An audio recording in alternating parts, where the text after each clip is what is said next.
मैं डॉक्टर रमेश शुक्ला एक बार आपका फिर से स्वागत करता हूं आपके अपने YouTube channel the Lucknow study station पर। और आज हम आपसे बात करेंगे ये यूपीएसआई ऑनलाइन परीक्षा जो हुई थी 2016-17 में, तो इसका मैथ सेक्शन है जिसे आप संख्यात्मक एवं मानसिक योग्यता परीक्षा कहते हैं।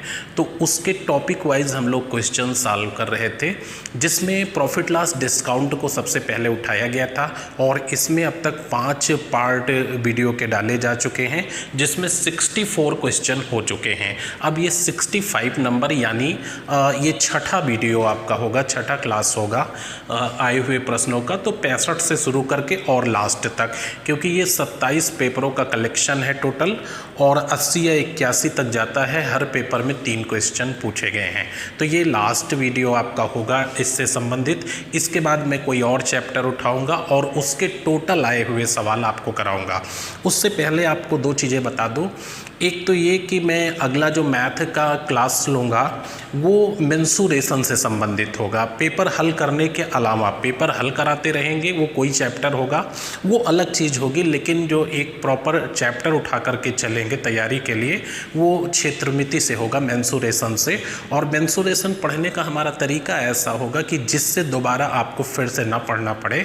और उसके साथ साथ मैं अपने टेलीग्राम लिंक पर जो है इसके मॉडल पेपर डाल दूँगा, जिसमें कुछ ऐसे प्रश्न होंगे जो विदाउट ऑप्शन होंगे, जिसमें आप अपनी थोड़ी सी क्रिएटिविटी दिखाएंगे, और कुछ ऐसे प्रश्न होंगे जिनमें ऑप्शन होंगे।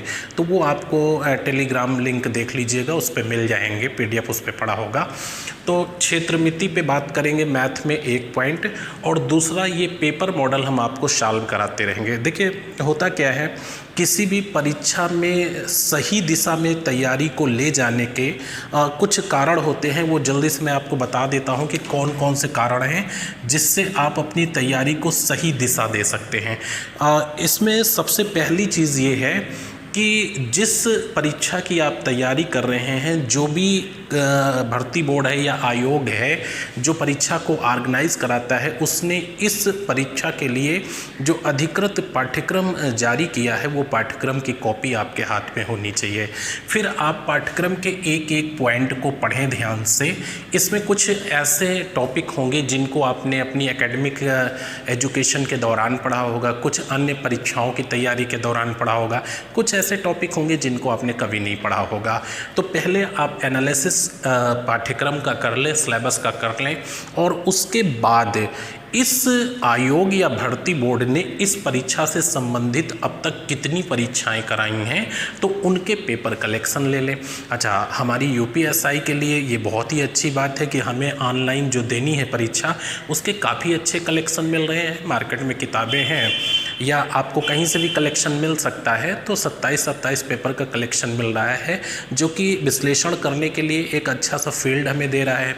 अच्छा, अब हम पेपर का जब एनालिसिस कर लेते हैं तो टॉपिक की प्राथमिकता को तय करते हुए और एक एक टॉपिक पर उत्कृष्ट अध्ययन सामग्री इकट्ठा करते हैं और फिर बेहतर तरीके से अभ्यास करते हैं, और उस अभ्यास के बाद फिर हम मॉडल पेपर के जरिए उसका प्रेजेंटेशन देते हैं, यानी मॉक टेस्ट देते हैं, छदम परीक्षा देते हैं, और स्वमूल्यांकन करके एक निष्कर्ष पे पहुंचते हैं कि हम कितना बेहतर कर पा रहे हैं।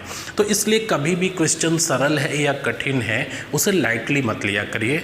आप कोई भी क्वेश्चन है उसका विधिवत एनालिसिस करिए, विश्लेषण करिए कि ये प्रश्न पूछा गया है तो हमारी परीक्षा की दिशा क्या हो सकती है, किस डायरेक्शन में परीक्षा जा रही है, हम कहाँ तक कितना बेहतर कर सकते हैं, ये चीज़ें निकल के आती हैं। तो क्वेश्चन सरल है ये कह करके उसका मजाक उड़ा देना और छोड़ देना, है ना, तो कठिन क्वेश्चन आप तलाशते रहेंगे, इससे कोई फ़ायदा होने वाला नहीं है। हर क्वेश्चन हमारे लिए इम्पोर्टेंट है, और हम बार बार आपसे यही कहते हैं कि हमें क्वालिटी ऑफ क्वेश्चन नहीं देखनी है, हमें तो क्वांटिटी ऑफ क्वेश्चन देखनी है और सिलेक्शन लेना है। तो ये छोटा सा संदेश आपके लिए था, आप इन पे विचार करते हुए तैयारी करिए। और आज हम स्टार्ट कर रहे हैं, ये 65 से लेकर के 80-81 तक जाएगा। उसके बाद फिर मैं आपको मेंसुरेशन का क्लास मैथ का एक लूँगा, और दूसरा इसका हो सकता है एवरेज या अन्य कोई चैप्टर जो भी सही लगेगा उसके आए हुए टोटल प्रश्न सॉल्व कराऊँगा। और ये प्लेलिस्ट में आपको मिल जाएगा कि ऑनलाइन प्रश्न पत्र के नाम से जितने भी ये भाग दिए होंगे आप इनको देखते रहिए, और मैथ का अलग टॉपिक वाइज डाल दूँगा। तो ये 65 नंबर क्वेश्चन लिखा हुआ है कि आसिफ एक फुटकर विक्रेता ने 2 मोबाइल फ़ोन 6,000 रुपये प्रत्येक की दर से बेच दिया। ठीक है, एक पर 20% लाभ लिया और दूसरे पर उसे हानि हो गई। इस पूरे लेन देन में उसे 4% की हानि हुई है।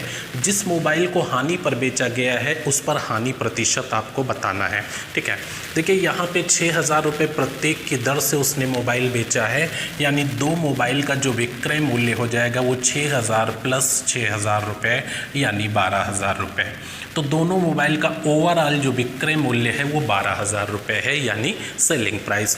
अब वो कह रहा है कि हमें पूरे लेन देन में 4% की हानि हो गई है। इसका मतलब कि दोनों मोबाइल की कॉस्ट इससे ज़्यादा थी। देख लेता हूँ कॉस्ट क्या थी।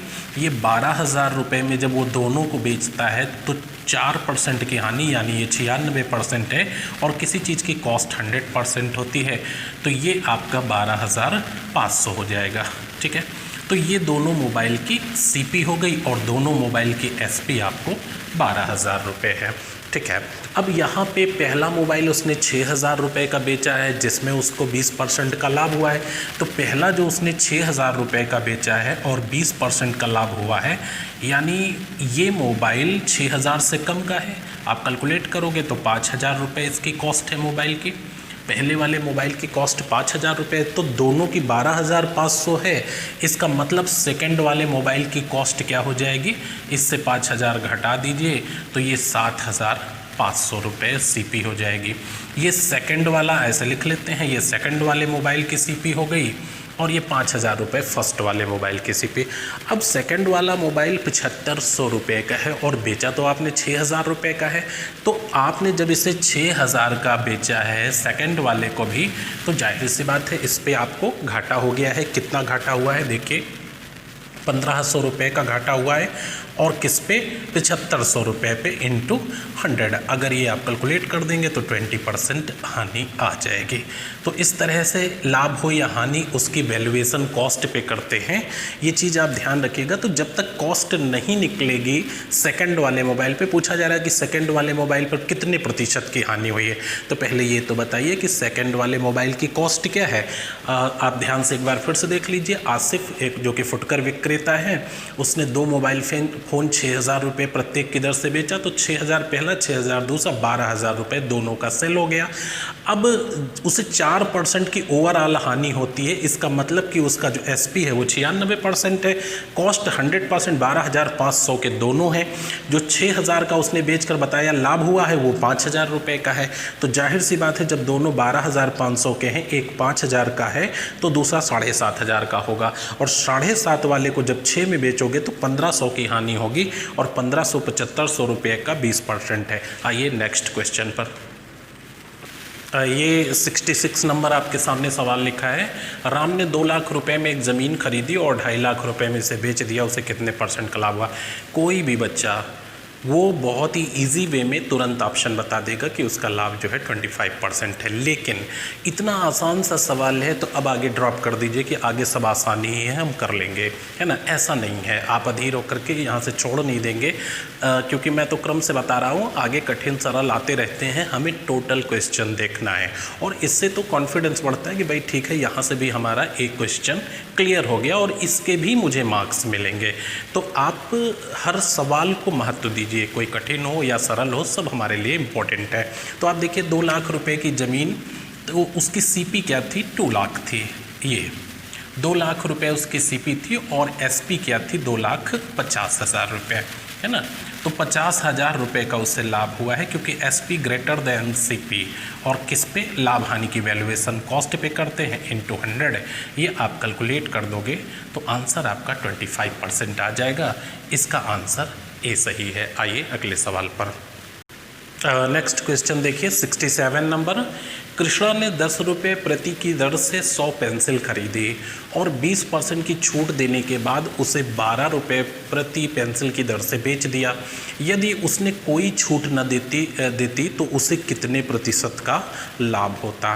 ठीक है, तो यहाँ पे सबसे पहली चीज़ है कि अगर वह कोई छूट न देती तो उसे कितने प्रतिशत का लाभ होता, तो पहले से तो ज़्यादा ही होता, क्योंकि अगर हम डिस्काउंट नहीं देंगे तो एसपी बढ़ जाएगा, और एसपी बढ़ जाएगा तो जाहिर सी बात है लाभ बढ़ जाएगा। तो कम से कम पहले 20% की छूट देने के बाद जो है उसे फिर से देख लीजिए, कृष्णा ने 10 रुपये प्रत्येक की दर से 100 पेंसिल खरीदी और 20% की छूट देने के बाद 12 रुपये प्रति की दर से बेच दिया। यदि उसने कोई छूट न दी होती तो उसे कितने प्रतिशत का लाभ होता? एग्जैक्टली आपसे ये पूछ लिया कि कितने % का लाभ होगा।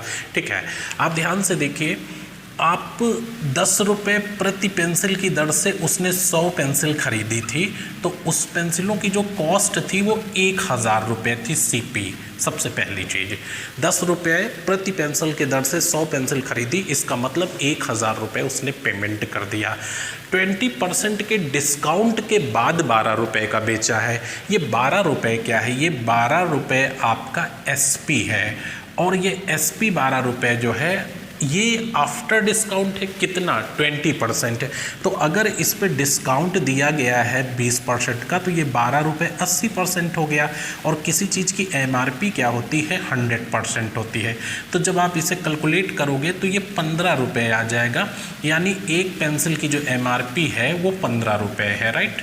एमआरपी 15 रुपये है, तो 15 रुपये एमआरपी है, 100 पेंसिल की एमआरपी क्या हो गई? 1500 रुपये हो गई। और अगर आप डिस्काउंट नहीं दोगे तो एमआरपी पे बेचोगे, क्योंकि छूट हमेशा एमआरपी पे दी जाती है, और अगर छूट न दी जा रही हो तो एमआरपी ही विक्रय मूल्य होता है। तो कह रहा है कि यदि उसने कोई छूट न दिया होता तो उसे कितने % का लाभ नहीं हो। तो अगर छूट नहीं देती तो 15 रुपये की बेचती, जो कि उसकी एमआरपी है, तो ये 1500 रुपये। अब 1000 की चीज़ 1500 में अगर आप बेचेंगे तो आपका कितना? 500 रुपये का लाभ होगा। और लाभ हानि की वैल्यूएशन किस पे करेंगे? कॉस्ट पे करेंगे इंटू 100। तो सही आंसर आ जाएगा 50%। यहाँ से आपको 50% का लाभ हो जाएगा। तो ध्यान रखिएगा, काफ़ी अच्छा सा सवाल है। बस इम्पोर्टेंट ये है कि यहाँ पे एमआरपी निकालिए।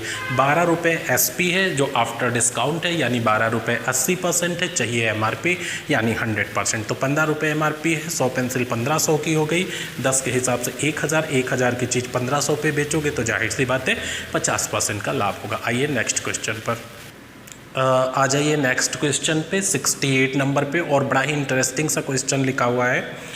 एक कार का अंकित मूल्य इसकी लागत कीमत से 50% अधिक है, फुल स्टॉप। जब बिक्री मूल्य में 20% की वृद्धि हो जाती है तो लाभ की राशि दुगनी हो जाती है। यदि कार का अंकित मूल्य 3 लाख रुपए है तो बिक्री मूल्य क्या है?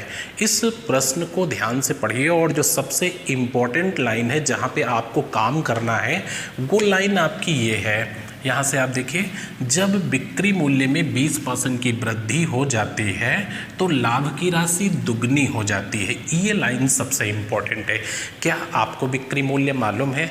नहीं मालूम है, चूँकि बिक्री मूल्य आपसे पूछा गया है। तो यहाँ पे हम इमेजिन कर लेते हैं कि हमारा जो बिक्री मूल्य है वो 100 रुपये है, राइट?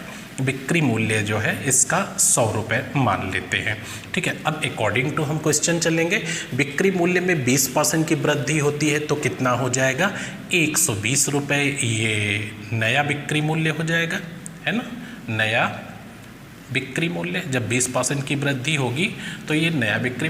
यहाँ पे लाभ की राशि दुगनी हो जाती है, तो यहाँ से यहाँ तक आने में कितने रुपए आपका लाभ बढ़ गया? देखिए, बहुत ही प्रैक्टिकल तरीके से देखिएगा। 20 रुपये बढ़ गया, तो 20 रुपये की वजह से लाभ की राशि दुगनी हुई। इसका मतलब पीछे भी 20 रुपये का ही तो लाभ हो रहा था, और 20 40 रुपये होते हैं। तो 20 रुपये का अगर पीछे लाभ हो रहा था तो आप 100 रुपये में बेच रहे थे, 20 रुपये का लाभ हो रहा था। इसका मतलब है कि इस कार की जो लागत है वो 80 रुपये है। यहाँ से निष्कर्ष निकल आया कि कार की लागत 80 रुपये है और इसका बिक्री मूल्य 100 रुपये है। जब इसे 20% बढ़ाते हैं तो बिक्री जो लाभ की राशि है वो दुगनी हो जाती है, यानी 20 इधर और 20 पीछे, 40 रुपये का लाभ हो जाता है। तो इस तरह से 120 में 40 का लाभ होता है, जो कि 20 का डबल होता है, और पहले 100 रुपये का बेचा जाता था तो 80 रुपये लागत थी।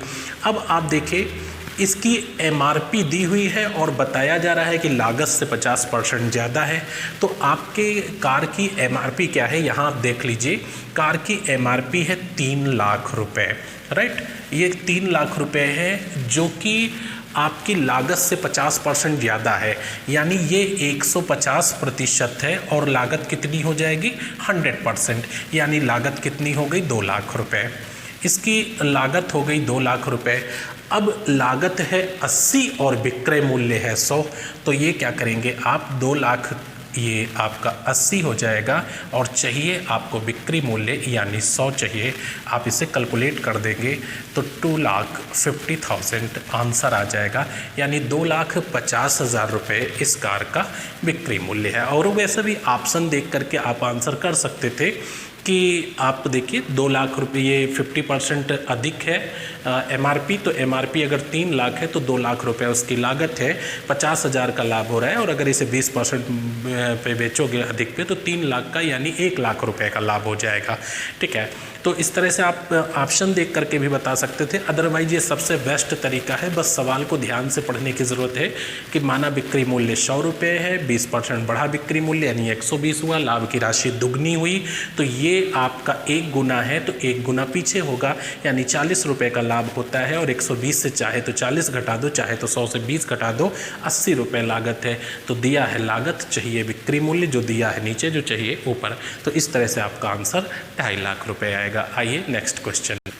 नेक्स्ट क्वेश्चन 69 नंबर, और ऐसे कई सवाल हो चुके हैं तो इसमें आप बहुत आसानी से कर सकते हैं। 56 रुपये प्रति किलोग्राम वाले 20 किलोग्राम चावल में 36 रुपये प्रति किलोग्राम वाला कितना चावल मिला दिया जाए कि अगर मिश्रण को हम 48 रुपये प्रति केजी बेचें तो 20% का हमें लाभ हो। तो आप मिश्रण को 48 रुपये प्रति केजी बेच करके 20% लाभ कमा रहे हैं। इसका मतलब है कि मिक्सचर का जो रेट है वो कितना हो जाएगा, यहाँ से 0 0 कट जाएगा, 12 चौको 48 और ये 40 रुपये प्रति केजी मिक्सचर का रेट आ जाएगा। अब आप इसको क्या करेंगे, एलिगेशन मेथड से करेंगे। और एलिगेशन मेथड से किस तरह से करेंगे कि ये देखिए आपका फर्स्ट टाइप का है और ये सेकंड टाइप का चावल है। फर्स्ट टाइप वाला आप 56 में बेच रहे हैं, सेकंड टाइप वाला आप 36 में बेच रहे हैं, लेकिन जो मिक्सचर की कॉस्ट है वो 40 रुपये है। ये मिक्सचर का सेल था और विद प्रॉफिट था, तो हमें तो कॉस्ट चाहिए थी, ये 120% था, कॉस्ट 100% होगी तो 40 रुपये उसका कॉस्ट हो गया, सीपी हो गई। अब इधर से घटा लो राइट से और यहाँ लिख लो, और यहाँ से घटाकर यहाँ लिख लो अंतर, इन दोनों का 4 हो गया और इन दोनों का डिफरेंस 16 हो गया। अब ये रेशियो आप देख लो, क्वांटिटी रिलेशन आएगा 1:4 का, यानी 56 रुपये किलो वाला जो चावल है वो 1 किलो होगा, तो 36 वाला 4 किलो होगा। अब आपका 56 रुपये किलो वाला 20 किलो चावल था, तो 20 ही 1 है ना, और चाहिए आपको 36 रुपये किलो वाला, तो यहाँ पे रख दोगे 4, तो 20 चौको 80 केजी। 80 केजी चावल आपको 36 रुपये किलो वाला मिलाना पड़ेगा ताकि मिक्सचर को 48 रुपये में बेच करके 20% का लाभ कमाया जा सके। तो इसे एलिगेशन मेथड से करिए, सबसे इजी होता है। आइए नेक्स्ट क्वेश्चन पर। नेक्स्ट क्वेश्चन देखिए 70 नंबर। 2 कंप्यूटर कंपनियां ए और बी प्रति कंप्यूटर 36,000 रुपये पर बेचती हैं। अगर कंपनी ए अपने लाभ की गणना लागत मूल्य पर करती है और कंपनी बी अपने लाभ की गणना बिक्री मूल्य पर करती है, तो प्रत्येक कंपनी 20% लाभ कमाती है अपने अपने तरीके से। ए कर रही है कॉस्ट पे वैल्यूएशन और बी कर रही है सेल पे वैल्यूएशन, तो दोनों कंपनियां अपने अपने तरीके से 20% लाभ कमा रही हैं, फुल स्टॉप। कंपनी बी द्वारा बनाया गया लाभ कंपनी ए द्वारा बनाए गए लाभ से कितने प्रतिशत अधिक है। 4 ऑप्शन दिए हैं, 10%, 15%, 25%, 20%, और ये एज इट इज आपके यूपीएसआई से उठाया गया सवाल है, लैंग्वेज भी एज इट इज है। आप देखिए इस सवाल को कैसे करेंगे। कंपनी ए और ये बी, ये कंपनी ए और बी दोनों 36 हज़ार रुपये पर कंप्यूटर बेच रहे हैं, 36 और 36 हज़ार रुपये पर। राइट, 2 कंप्यूटर कंपनियां ए और बी कंप्यूटर 36 हज़ार रुपये पर बेचती हैं। अच्छा, ए जो वैल्यूएशन करती है वो कॉस्ट पे, इसका मतलब इसमें लाभ जुड़ा हुआ है, तो ये कॉस्ट पे वैल्यूएशन करेगी तो 36,120% है, और चाहिए हमें इससे कॉस्ट इसकी, तो 12 तिहाई 36, 30,000 रुपये का कंप्यूटर 36,000 में बेच रही। इसका मतलब लाभ क्या है पहली कंपनी को? 6,000 रुपये का, ये इसका लाभ हो गया। लेकिन यहाँ पे क्या है कि ये कंपनी सीधा विक्रय मूल्य पर 20% ले रही है, तो विक्रय मूल्य 36,000 है और 36,000 का जब वो 20% लाभ सीधा ले लेगी, क्योंकि दूसरी कंपनी बी है वो सेलिंग प्राइस पे अपने लाभ को वैल्यूएट करती है, तो ये हो जाएगा 7,200 रुपये। ये लाभ इसका हो जाएगा बी का। अब आप पूछा जा रहा है कि बी द्वारा बनाया गया लाभ या कमाया गया लाभ ए द्वारा कमाए गए लाभ से कितने % अधिक है? तो आप देखिए 1,200 रुपये ज़्यादा कमाए हैं बी ने, और किस पे? 6,000 रुपये पे। तो कितने % अधिक है ये आप देख लीजिए, 0 यहाँ से काट दीजिए, 6 दूनी 12, 20% ज़्यादा लाभ बनाया है कंपनी बी ने कंपनी ए के कंपैरिजन में। और उसका एग्जैक्ट कारण क्या था कि इसने सेल पे वैल्यूएशन की है और इसने कॉस्ट पे वैल्यूएशन की है, तो इस तरह से उसे 20% ज़्यादा लाभ हो गया। आइए नेक्स्ट क्वेश्चन पर। नेक्स्ट क्वेश्चन देखिएगा 71 नंबर। अगर 6,000 रुपये से लेकर 7,000 रुपये तक की कीमत पर खरीदी गई घड़ियों को 7,000 रुपये से लेकर 8,000 रुपये तक की कीमत पर बेचा जाता है, तो 5 घड़ियों को बेचकर कितना अधिकतम लाभ कमाया जाना संभव हो सकता है? मैक्सिमम कितना लाभ कमाया जा सकता है?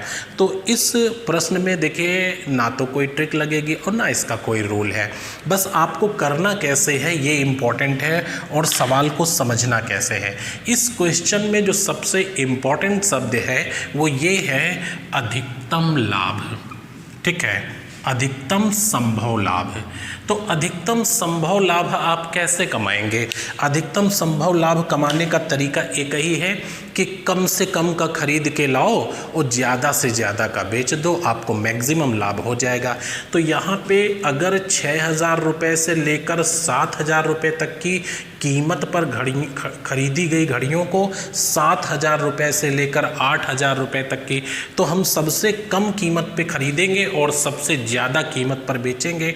तो 5 घड़ियाँ हमने खरीदी हैं सबसे कम कीमत पर, तो 6,000 गुणे 5, यहाँ से हमने 30,000 रुपये की घड़ियाँ खरीद ली और सबसे ज़्यादा कीमत पर बेचूंगा, क्योंकि लाभ क्या करना है?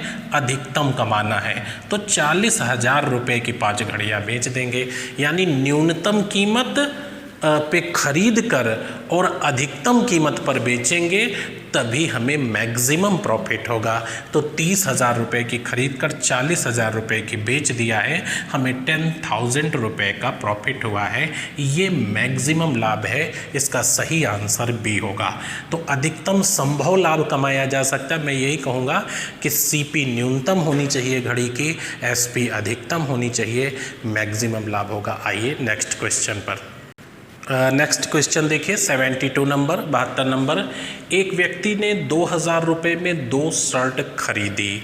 2,000 रुपये कॉस्ट है 2 शर्टों की, एक कुछ रुपए की होगी, एक कुछ रुपए की, ये नहीं मालूम है कौन सी कितने रुपए की है। यदि वह एक शर्ट को 20% के लाभ पर दूसरे को 80% के लाभ पर बेचता है, तो बिक्री मूल्य बराबर होता है, राइट, एसपी सेलिंग प्राइस बराबर होता है। लेकिन वह पहली शर्ट को 30% के लाभ पर तथा दूसरी को 25% के लाभ पर बेचे, तो दोनों शर्टों के बिक्री मूल्य का योग क्या होगा? तो दोनों शर्टों का बिक्री मूल्य का योग क्या होगा, ये तो आप तब बता पाएंगे जब दोनों शर्टों का क्रय मूल्य आपको पता होगा।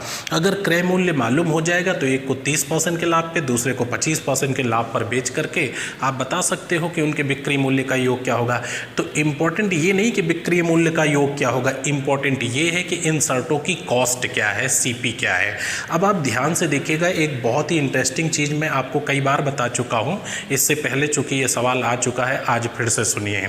जब दो वस्तुओं का विक्रय मूल्य समान पाया जाए, जब दो वस्तुओं का विक्रय मूल्य समान पाया जाए, तो उनके विक्रय प्रतिशतता में जो संबंध होता है उसका उल्टा उनके क्रय प्रतिशतता में संबंध होता है। अब इस चीज़ को जस्टिफाई करते हैं। देखिए, ये पहली शर्त थी, ये दूसरी थी, राइट। पहली को आपने 20% के लाभ पे बेचा तो रिटर्न वैल्यू बाई परसेंटेज 120% हो गई और दूसरे की 180% हो गई।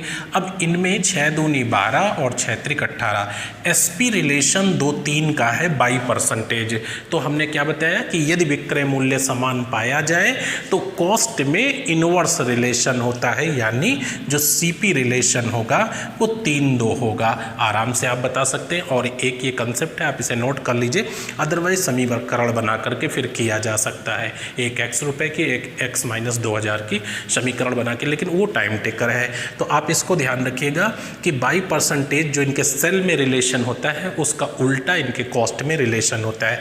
अच्छा, 2000 रुपये की दोनों थी तो अनुपातिक योग 5 रख देंगे और आप इसमें पहले वाले को 3 रखेंगे तो ये आ जाएगी 1200 रुपये की। तो जाहिर सी बात है दूसरी वाली 800 रुपये की है। अब आप इसको 30% के लाभ पर 1200 वाले को बेचना चाहते हैं तो इसका 30% क्या हो जाएगा, आप निकाल लीजिए 1200 का 30%।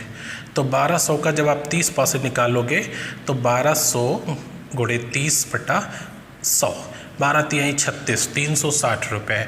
तो 360 रुपये इसमें जोड़ोगे और दूसरा 800 वाली को 25% लाभ पे बेचना चाहते हो तो ये क्या हो गया आपका 200 रुपये। तो ये आपकी हो जाएगी 1560 रुपये की और ये हो जाएगी 1000 रुपये की। तो दोनों मिलाकर कितना हो जाएगा 2560 रुपये। इतना कैलकुलेशन नहीं है, आप वर्बली बता सकते हो देख करके कि 25% ये बढ़ रहा है तो 12×3=36, 360 रुपये इसमें बढ़ रहे हैं और 200 रुपये इसमें बढ़ रहे हैं, 2560 रुपये। तो सबसे पहले क्या निकाला आपने, कॉस्ट निकाला। जब कॉस्ट निकाल लेंगे तो सेल आसानी से बता सकते हैं, इसका बी आंसर सही है। आइए नेक्स्ट क्वेश्चन पर।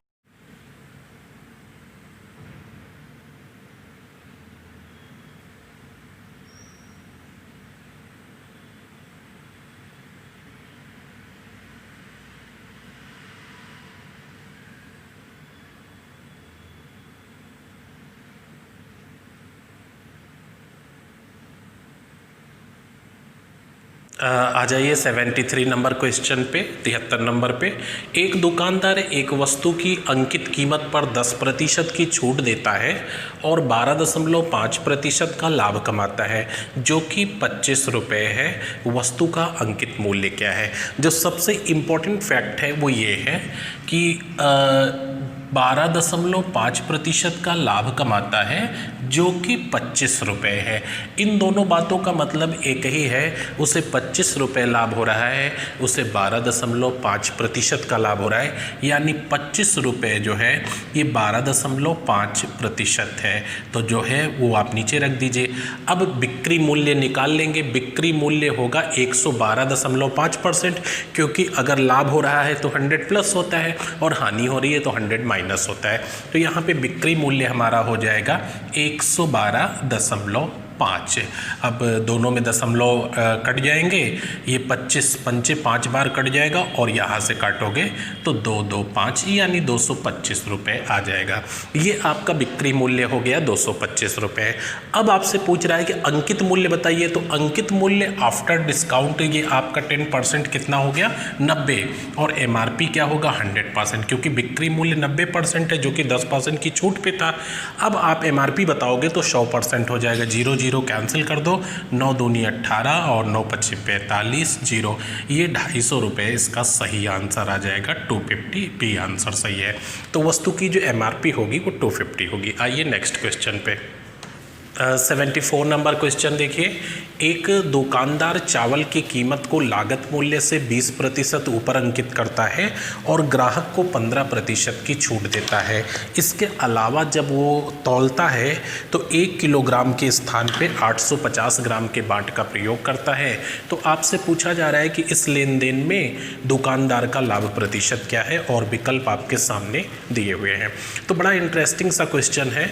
इस क्वेश्चन के 2 पार्ट हैं। एक चीज़ तो हमें ये देखना है कि उसने बेसिक कीमत से बढ़ाकर MRP बनाई है और फिर MRP पे डिस्काउंट दिया है, तो यहाँ से क्या हुआ, और फिर ये देखना है कि घटतौली से क्या हुआ है। तो दोनों जगह से चेक करना है कि उसे ओवरऑल इस लेन देन में कितने % का लाभ हो रहा है। तो सबसे पहली चीज़ हम ये मान लेते हैं कि गेहूं की जो लागत, चावल की लागत है, कॉस्ट उसकी है, कॉस्ट प्राइस है वो 100 रुपये है। अच्छा, एक दुकानदार चावल की कीमत को लागत से 20% ऊपर अंकित करता है, तो उसकी जो MRP सेट कर रहा है वो 120 कर रहा है MRP। ठीक है, MRP जो है 120 कर रहा है, jabki उसकी लागत क्या है, हमने 100 रुपये इमेजिन कर लिया है। ठीक है, अब डिस्काउंट हमेशा MRP पे दिया जाता है, तो 15% की छूट देता है, तो 120 पे अगर 15% की छूट देगा तो आप 85% पेमेंट करोगे, और इस तरह से ये आपका आ जाएगा 102 रुपये। ठीक है, इसका मतलब है कि वो 1 किलोग्राम 102 रुपये का बेचना चाहता है, लेकिन क्या कर रहा है, अब तो वो छदम बाट का प्रयोग कर रहा है, 1 किलो तो प्रयोग नहीं कर रहा है, हमें 1 किलो का बाट दिखा रहा है, बट एक्चुअल में वो 850 ग्राम का होता है।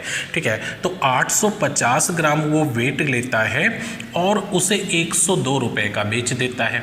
अब आपके पास क्या सामान बचा, 150 ग्राम और सामान बचा हुआ है, तो 150 ग्राम आप सामान कितने का देंगे, तो यहाँ चेक कर लेता हूँ कि 850 ग्राम सामान जो है आपने 102 रुपये का दिया है, तो 150 ग्राम कितने का होगा, काट देते हैं, 0 0 कट जाएगा, 17 × 5 = 85 और 17 × 102, 5 × 3 = 15, 36 × 18 रुपये का आप 150 ग्राम सामान देंगे।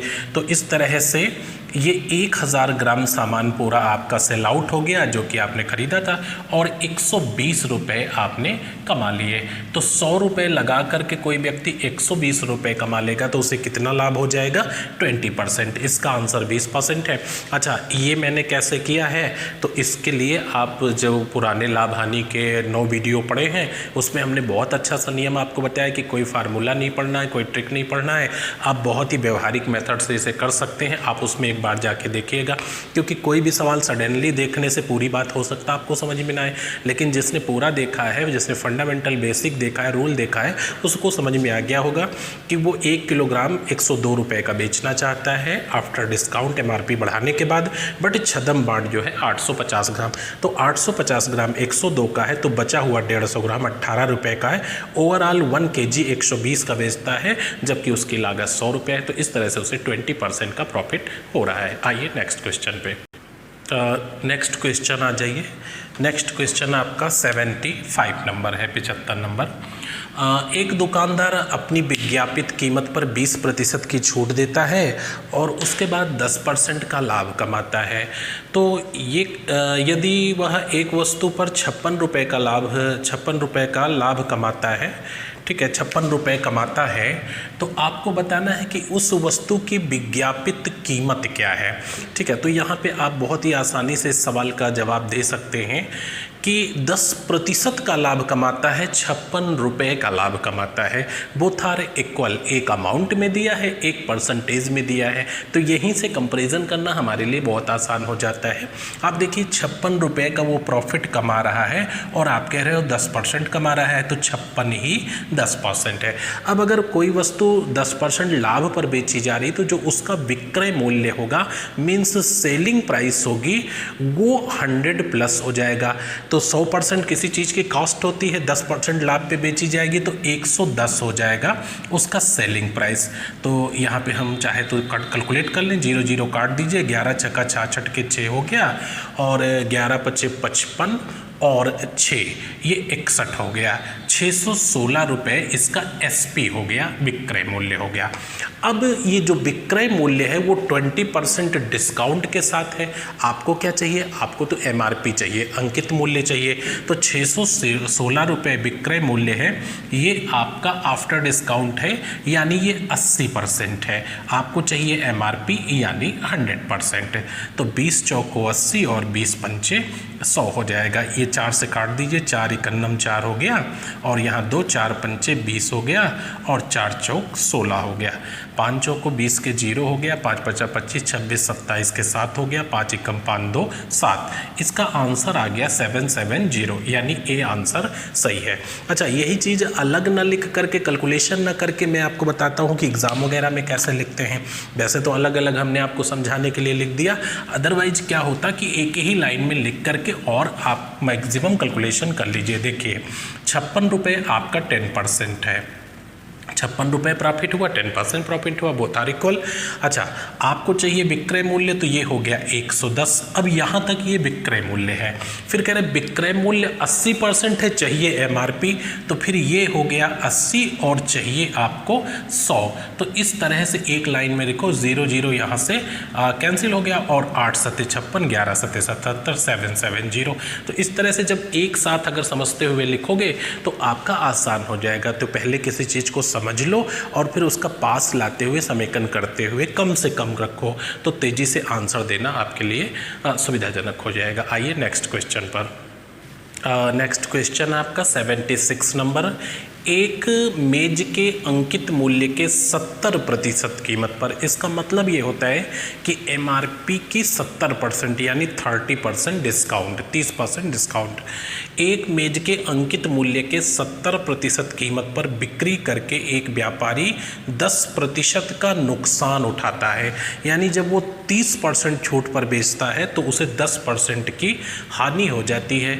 अगर व्यापारी अंकित मूल्य के 95% पर मेज को बेचे तो उसका लाभ प्रतिशत क्या हो सकता है? ऑप्शन दिया 15%, 22%, 17% और 25%। तो एक चीज़ आप जानते हैं कि डिस्काउंट जो है वो एमआरपी पे दिया जाता है, तो यहाँ पे एमआरपी मेंशन नहीं है, हम एमआरपी क्रिएट कर लेते हैं। एक एमआरपी मान लेते हैं, सपोज ये 100 रुपये है, ठीक है, एमआरपी 100 रुपये है, तो एक मेज के अंकित मूल्य के 70% कीमत पर, तो विक्रय मूल्य यहाँ पे क्या हो गया? 70 रुपये, ये एसपी हो गया। अच्छा, जब 70 रुपये पे आप बेच रहे हो तो 10% की हानि हो जा रही, इसका मतलब है कि कॉस्ट 70 से ज़्यादा है। चेक कर लेते हैं कॉस्ट क्या है, तो 70 ये आपका 90% है, चूँकि 10% हानि हो गई है और चाहिए हमें कॉस्ट यानी 100%, तो 0 0 यहाँ से कैंसिल हो गया, ये हो गया 700/9 और ये 700/9 CP होगा। ठीक है, डिजिट कॉम्प्लिकेट हो जाने से परेशान होने की ज़रूरत नहीं है, कैलकुलेशन प्रॉपर रखोगे तो आ जाएगा। तो 700/9 ये कॉस्ट प्राइस हो गई। अब अगर कह रहा है कि अंकित मूल्य के 95% पर मेज को बेचा जाए तो एमआरपी का 95% क्या हो जाएगा? 95 रुपये हो जाएगा। तो 95% जब इसका निकालोगे तो 95 रुपये हो जाएगा और 95 रुपये का आप बेचोगे ये वस्तु, तो कितना आपको लाभ होगा? इससे घटा के देख लेते हैं, -700 और बटा 9, 9 पचे 45 के 5 हो गया और 9 9 81 और ये 4 85 85 और -700 और ये बटा 9, यानी ये कितना हो गया? आप इससे घटा दो, 155/9, 155/9 का आपको लाभ होगा। किस पे? 700/9 पे। तो यहाँ पे आप ये लाभ हानि की वैल्यूएशन किस पे की जाती है? कॉस्ट पे की जाती है। तो 155/9 का लाभ हुआ है आपको 700/9 पर और इंटू 100। अब यहाँ पे क्या होगा? 9 से तो 9 कैंसिल हो जाएगा और 0 से 0, 155/7 आ जाएगा। जब 155/7 आएगा तो 7 दूनी 14 और फिर 7 दूनी 14 अब 0.1 यानी 22.1% आएगा, जो कि अप्रॉक्सीमेट आंसर दिया था। इसका आंसर सही हो जाएगा 22%। तो इस तरह से आप जवाब दे सकते हो। पहले 30% डिस्काउंट देकर 70 रुपये में बेच रहा था, तब 10% का घाटा हो जा रहा था, यानी विक्रय मूल्य 90% है, चाहिए हमें कॉस्ट यानी 100%। तो हमने इस तरह से CP निकाल ली, क्योंकि लाभ होगा या हानि ये बताने के लिए कॉस्ट प्राइस जानना जरूरी है। जब तक आप क्रय मूल्य नहीं बताओगे तब तक लाभ हानि प्रतिशत चाहे अमाउंट में हो चाहे परसेंटेज में हरगिज नहीं बता सकते। तो हमने CP निकाल लिया। उसके बाद जब 5% की डिस्काउंट दे रहा था तो ये आपका जो 95 रुपये पेमेंट हो रहा था, 95 रुपये जब विक्रय मूल्य था तो उससे हमने क्रय मूल्य घटा दिया, तो 155/9 आ गया। 155/9 का लाभ हो रहा है 700/9 पर, बाकी आप परसेंटेज निकाल लीजिए। आइए नेक्स्ट क्वेश्चन पे। नेक्स्ट क्वेश्चन देख लीजिए 77 नंबर। 30 खिलौनों का लागत मूल्य 40 खिलौनों के विक्रय मूल्य के बराबर है, लाभ या हानि प्रतिशत क्या होगा। पूछा जा रहा है कि 30 खिलौनों का जो क्रय मूल्य है वो 40 खिलौनों के सेल प्राइस के इक्वल है, और इस स्थिति में कितने % का लाभ होगा या कितने % की हानि होगी। तो सबसे पहली चीज़ एक पॉइंट सुन लीजिएगा कि अगर क्रय की गई वस्तुओं की संख्या, ध्यान से सुनिएगा, अगर क्रय की गई वस्तुओं की संख्या विक्रय की गई वस्तुओं की संख्या से कम है तो सर्टेन हानि होगी। अगर क्रय की गई वस्तुओं की संख्या विक्रय की गई वस्तुओं की संख्या से कम है तो सर्टेन हानि होगी, और अगर क्रय की गई वस्तुओं की संख्या विक्रय की गई वस्तुओं की संख्या से अधिक है तो सर्टेन लाभ होगा। तो यहाँ पे क्रय की गई वस्तुओं की संख्या कम है, इसका मतलब है कि निश्चित रूप से इसमें हानि होगी। तो ये ऑप्शन कभी हो नहीं सकता है और ये ऑप्शन कभी हो नहीं सकता है। अगर क्रय की गई वस्तुओं की संख्या विक्रय से कम दिखे तो तुरंत आप हानि पे लगाओगे, और अगर इधर 40 होता उधर 30 होता तो तुरंत लाभ पे लगा देते। ठीक है, तो अब यहाँ पे या तो ये होगा या ये होगा। अब एक बहुत ही शार्ट तरीका आपको बताते हैं कि दोनों खिलौनों की संख्याओं का अंतर बटे विक्रय की गई खिलौनों की संख्या अपॉन 100। तो देख लीजिए, दोनों खिलौनों की संख्याओं का अंतर बटे विक्रय की गई खिलौनों की संख्या और इंटू 100, ये आपका आ गया कि 25% हानि होगी। तो एक तो बहुत अच्छा सा जवाब देने का तरीका ये है कि अगर खिलौनों की संख्या खरीदी गई कम है बेची गई ज़्यादा है तो पहली चीज़ तो हानि होगी, और फिर पूछे कितनी हानि होगी, तो दोनों का अंतर बटे विक्रय की गई वस्तुओं की संख्या इंटू 100, तो दोनों का अंतर 10 हुआ, विक्रय की गई वस्तुओं की संख्या 40 इंटू 100 25%। तो एक तो जवाब ये हो गया, और दूसरा जो सही तरीका है आप उसको देख लीजिए, जल्दबाजी में ऐसे भी कर सकते हैं। आप देखिए, जब 30 खिलौनों को खरीद के लाते हैं यानी 30 की CP बराबर 40 की SP, ये आपसे कहा जा रहा है, तो इन दोनों का LCM ले लीजिए। LCM कितना आ गया, 120 आ गया। अब 3 चौक 12 यानी 4 रुपये का खरीदा जा रहा है, 4 तिहाई 12, 3 रुपये का बेचा जा रहा है।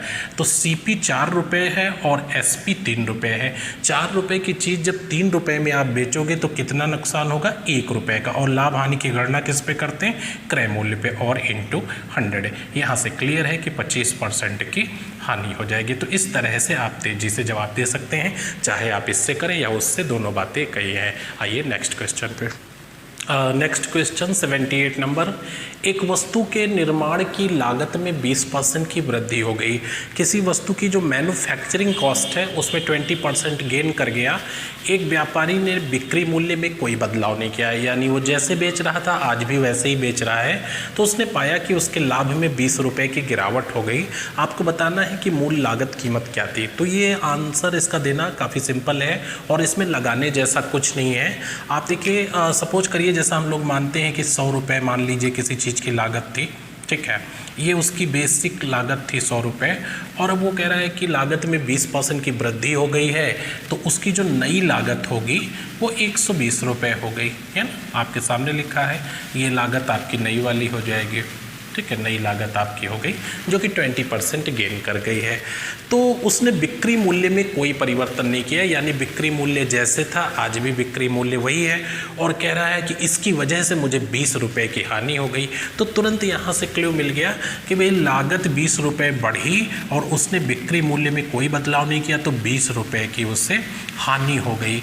इसका मतलब है कि वह वस्तु को 120 रुपये की ही बेच रहा था, 120 रुपये की बेच रहा था, और आज भी वो 120 की ही बेच रहा है, चूँकि उसे इसलिए लाभ नहीं हो रहा है कि लागत 20% बढ़ गई है।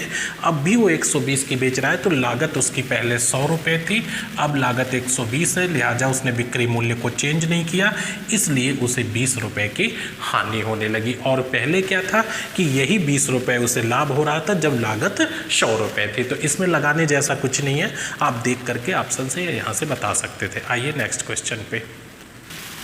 नेक्स्ट क्वेश्चन 79 नंबर, आप ध्यान से देखिएगा। प्रति किलो ₹9.48 पर चीनी बेचने से रहीम को 8% की हानि होती है। उसे किस कीमत पर इसे बेचना चाहिए या बेच देना चाहिए ताकि उसे 20% का लाभ हासिल हो सके। तो यहाँ पे ये एसपी है यानी विक्रय मूल्य है, और कैसा है तो हानि के साथ है। आपको बिक्री मूल्य ही चाहिए, लेकिन कैसा बिक्री मूल्य चाहिए? लाभ के साथ चाहिए। तो जो दिया है वो नीचे और जो चाहिए वो ऊपर। यदि विक्रय मूल्य हानि के साथ है तो 100 माइनस हो जाएगा, और अगर लाभ के साथ है तो 100 प्लस हो जाएगा। तो ये ₹9.48 चीनी का बिक्री मूल्य है, ये हानि के साथ 8% है, यानी ये कितना हो गया? 92% हो गया। तो 92% दिया है वो नीचे रख दो। आपको विक्रय मूल्य चाहिए लेकिन 20% लाभ के साथ चाहिए, तो गुणे 120 कर दो और इसे कैलकुलेट कर दो, आंसर आ जाएगा। ठीक है, इसमें आप क्या करोगे? दशमलव हटा दो और जीरो लगा दो, तो कितना हो जाएगा? 948 बटे 92 और जीरो इधर 120 हो जाएगा। फिर ये जीरो जीरो कैंसिल कर दो। ठीक है, अब इसको हम काट देते हैं। किससे कट जाएगा? 4 से काट देते हैं। जब 4 से काटेंगे तो ये 4 दूनी 8 हो गया, और ये 4 तिहाई 12 हो गया।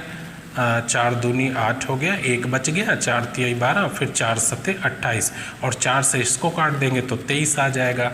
अब इसको फिर से गुणा कर लेते हैं क्योंकि इससे कटेगा नहीं, तो 12 सत्ते 84 के 4 हो गया, और 12 तिहाई 36 और 8 36 8 हो गया आपका, 44 का 4 हो गया, और कैरी यहाँ से क्या हो गया? फिर 4, तो 12 दूनी 24 और 24 और 4 28 हो गया। अब इसे हम कितने से डिवाइड कर देंगे? 23 से डिवाइड करेंगे। 23 से, सॉरी 1 जीरो और यहाँ पे बढ़ता। ठीक है, गलत हो गया कैलकुलेशन। आप इसको कैलकुलेट करके देख लीजिएगा, कोई बड़ा मैटर नहीं है। ठीक है, इसको कैलकुलेट करके आप देख लीजिएगा। 1 जीरो, ये दशमलव हटाओगे तो 2 जीरो बढ़ जाएंगे ना, 94, और ये आपका 9.48 था, तो बटे ये 92 था, तो यहाँ डबल जीरो हो जाएगा, तब दशमलव हटेगा और गुणे 120। अब ये जीरो जीरो कैंसिल हो जाएगा। ठीक है, अब इसको हम 4 से काट देते हैं, तो 4 से काट देंगे तो यहाँ 230 हो जाएगा, और 4 तिहाई 12 हो जाएगा। अब इसको फिर 2 से काट देते हैं, तो 2 से काट देंगे, 2 चौको 8 हो गया, और ये 2 सत्ते 14 हो गया, और उस फिर 2 चौको 8 हो गया, और 3 चौक 12 के, तो ये 115 हो जाएगा। 3 चौको 12 के 2 हो गया, 3 सत्ते 21 और 1 22 का 2 हो गया, 3 चौक 12 13 14 है ना, 3 चौक 12 13 14, हाँ 14, और इसको डिवाइड करना है 115 से, तो ये एक बार चला जाएगा। ठीक है, 115 यहाँ पे आ गया, और इससे बाद ये 7 हो गया, और यहाँ पे आपका कितना बच जाएगा? 2 बच जाएगा, और फिर ये 2 उतार लोगे तो 2 बार चला जाएगा। ठीक है, ये 12 हो गया तो 230 हो गया। अब यहाँ पे आपका 52 बच जाएगा, फिर जीरो उतारोगे, और इस तरह से ये आप काट दीजिएगा। इसका सही आंसर आएगा ₹12.36। तो ₹12.36 आएगा। डिजिट थोड़ी सी अच्छी नहीं है तो कैलकुलेशन हार्ड हो रहा है, आप अपने हिसाब से कर लेना। बस ये ध्यान रखना कि आपसे विक्रय मूल्य पूछा गया है, दिया है 92 क्योंकि हानि के साथ है, चाहिए लाभ के साथ 120। कैलकुलेट खुद करिएगा। आइए नेक्स्ट क्वेश्चन पर। नेक्स्ट क्वेश्चन 80 नंबर पे आ जाइए। एक व्यक्ति ने 12% के लाभ पर एक टीवी सेट को बेच दिया। आपसे कहा जा रहा है कि अगर उसने इसे 1200 रुपये अधिक पर बेचा होता तो उसे 18% का लाभ होता। आपको बताना है कि टीवी सेट की लागत क्या है। तो उसने 12% लाभ पे बेच दिया है, बात खत्म हो गई। यदि 1200 रुपये ज़्यादा पे बेचता तो 18% का लाभ होता। इस टीवी की लागत क्या है? तो किसी भी चीज़ की लागत जो होती है वो 100% होती है। पहले उसने इस टीवी को बेचा 12% के लाभ पे, यानी रिटर्न वैल्यू 112% थी, और अभी वो उसे 18% लाभ पर बेच रहा है, यानी रिटर्न वैल्यू 18% है।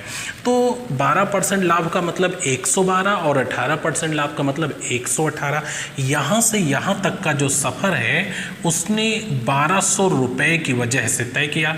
जब 1200 रुपये अधिक पर बेचा तब उसे 18% का लाभ हुआ।